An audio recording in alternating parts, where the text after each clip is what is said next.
Free audio post-production by alphonic.com. In the sleepy heart of Huntsville, Alabama, nestled between rolling hills and the occasional sigh of a southern breeze, there lies a place that whispers long after the sun has vanished. It's hidden behind wrought iron gates and stone angels frozen in prayer, behind names and dates etched deep into weathered gray slabs. That place is Maple Hill Cemetery, the oldest and largest burial ground in Alabama. But beyond the cemetery's border, in a shadowed grove at the edge of a limestone bluff, there is something even more unsettling. A playground. It's a simple one at first glance. Metal swings creak in the wind, their chains rusted with time. A fading jungle gym stands like skeletal remains of a long-forgotten memory. Slides that once echoed with laughter now moan with the weight of silence. Parents don't bring their children here anymore, not unless they don't know the stories, not unless they want to tempt the unknown. The locals call it the Dead Children's Playground. And if you ask anyone in Huntsville who's lived there long enough, if they're willing to talk about it at all, they'll tell you the same chilling thing. The playground is haunted. Haunted by the laughter of children who are no longer alive. At first, it might seem like a tragic misnomer. After all, Maple Hill Cemetery has been the final resting place for many since 1822, including a great number of children, especially during times of disease and poverty when little ones didn't always make it past infancy. In the 1960s, the city built a playground on the wooded edge of the cemetery, intending it to serve the neighborhood kids, but almost immediately, strange things began to happen. Caretakers and mourners alike began to report hearing giggling in the woods, not the playful kind, but hollow and far away, like a recording playing from the bottom of a well.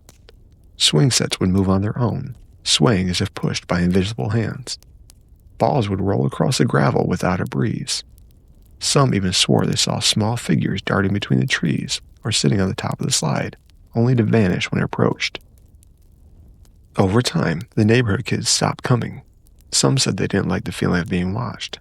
Others claimed to have seen things that they couldn't explain. One child, a boy named Eli who lived nearby, told his parents he made a friend named Tommy who only came out at night. "Can I bring a sweatshirt for my friend? Tommy's always cold," he asked them. "He's nice. I get to swing on the right and he likes to swing on the left." They thought he was just imaginative until Eli came home one evening with a bruised shoulder, a torn shirt, and tear-stained cheeks. "Tommy got mad," he whispered. "He wanted me to stay, but I told him I had to go home." Some believed it's not just residual energy from past generations, but something much more sinister. In the early 1940s, Huntsville experienced a series of mysterious child disappearances.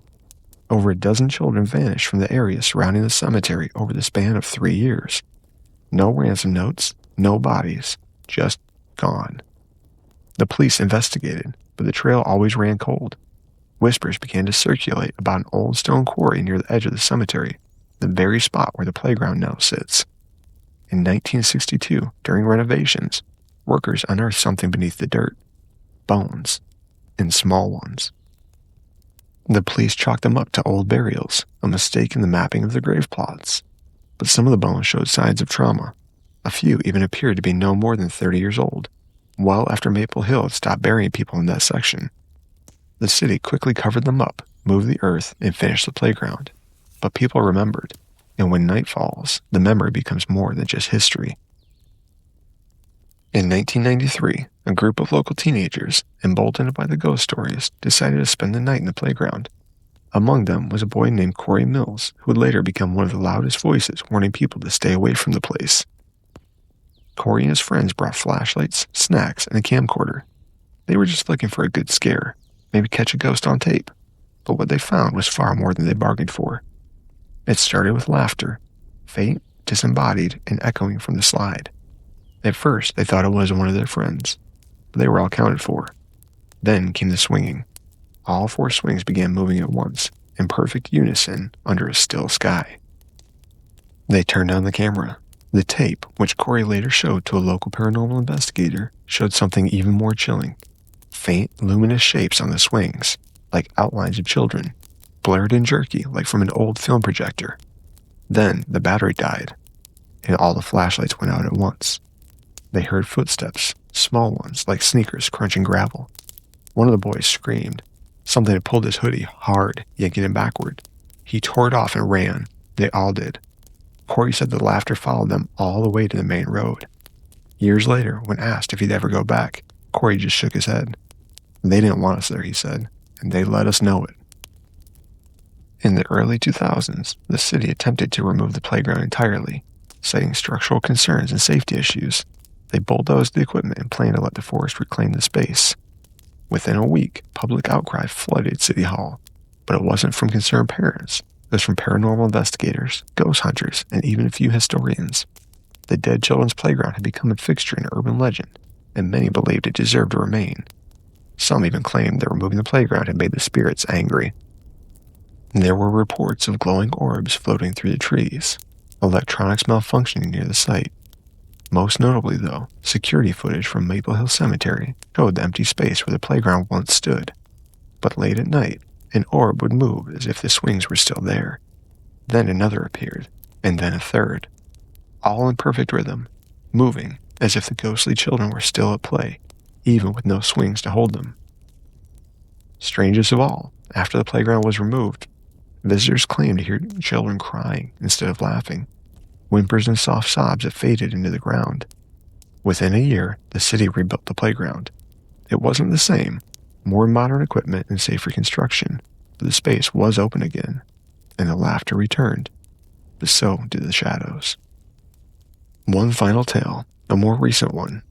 In 2018, a young photographer named Amanda Lee traveled to Huntsville on a mission to document Southern ghost lore for her blog. She visited the playground just before dusk, hoping to capture the eerie ambiance. As the sun dipped below the horizon, she snapped a series of long exposure shots. She didn't notice anything strange at the time, but when she returned to her hotel and uploaded the photos, her stomach dropped. In nearly every shot, nestled between the trees, was the same shadowy shape, humanoid, watching, and unmoving. In one frame, it had shifted slightly, closer to the swings. In another, barely visible in the background, was a faint shape of a child's face, mouth open, eyes black. Amanda left Huntsville the next morning and never went back. She later said, "I didn't feel like I was photographing ghosts. I felt like I was trespassing in a place that I didn't belong." And perhaps that's the truth of it. Perhaps the dead children's playground isn't cursed or evil. Maybe it's sacred in a way, a liminal space between worlds, a place where the past is settled but refuses to sleep, a place where grief, memory, and innocence still echo. Or maybe, just maybe, it's a trap. Maybe those swings don't creak because of the wind. Maybe, late at night, they're calling for someone new to play with. As we leave you here, just outside the rusted swings and cold breath of Maple Hill shadows, ask yourself this. If you heard the laughter on the wind just beyond the trees, would you follow it? Would you step closer to the sound of invisible children playing in the dark? Or would you remember that some playgrounds weren't made for the living?